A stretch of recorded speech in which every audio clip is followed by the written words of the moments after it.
Once we have our fixtures patched, I would like to introduce you to the programming screen. So in ENlighten there are two screens, the programming mode and the playback mode. The playback mode contains the scenes and buttons that you would use to trigger your looks. This one's empty, and we'll create those in just a little bit. And then the programming mode screen is broken up into two parts. The right part is where you select your fixtures, and the left part is where you will see the traits of those fixtures. So it's broken up.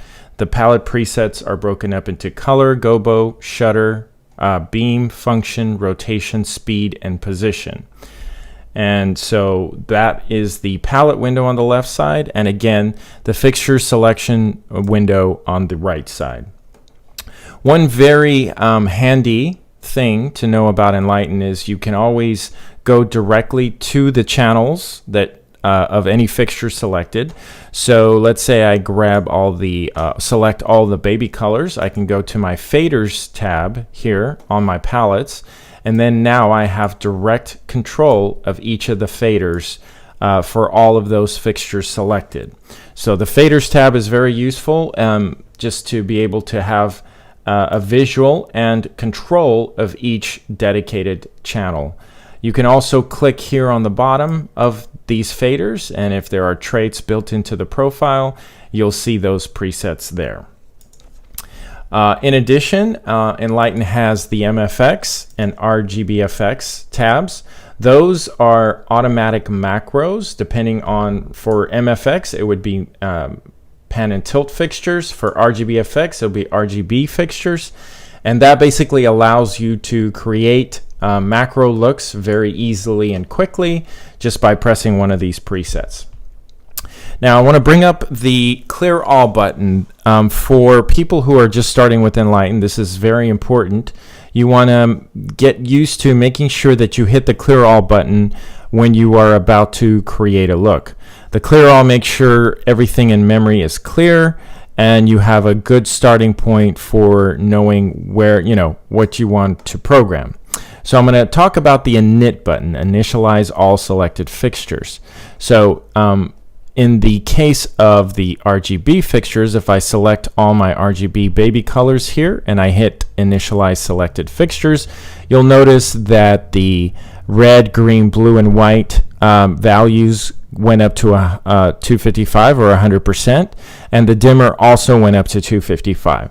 So the INIT button is a quick way to initialize your fixtures, to turn on the dimmer channel. It saves you a step because you don't have to go here and manual turn on the dimmer channel.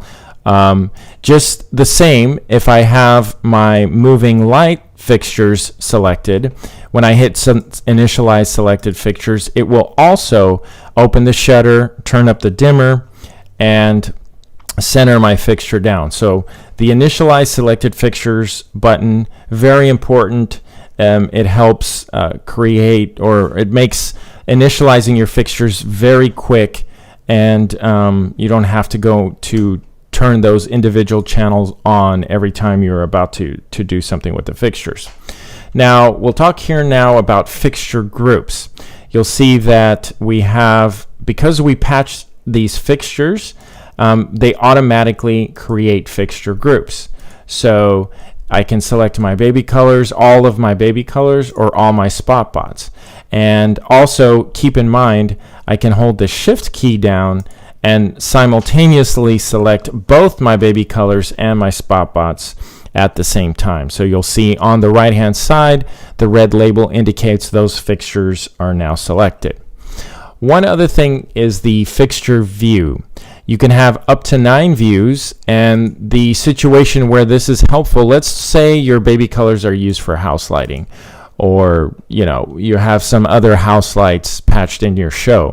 I can add a view, and this creates a separate view, and then I can also even move these fixtures to the second view. So then you can have the fixtures that are on stage on one view, and maybe your house lights or ambient light or wall lights on a different view, so that you don't have a cluttered area, and you can logically separate how those are presented in the software. So that's a basic overview of the programming screen and all the functions on that screen in a very beginner manner.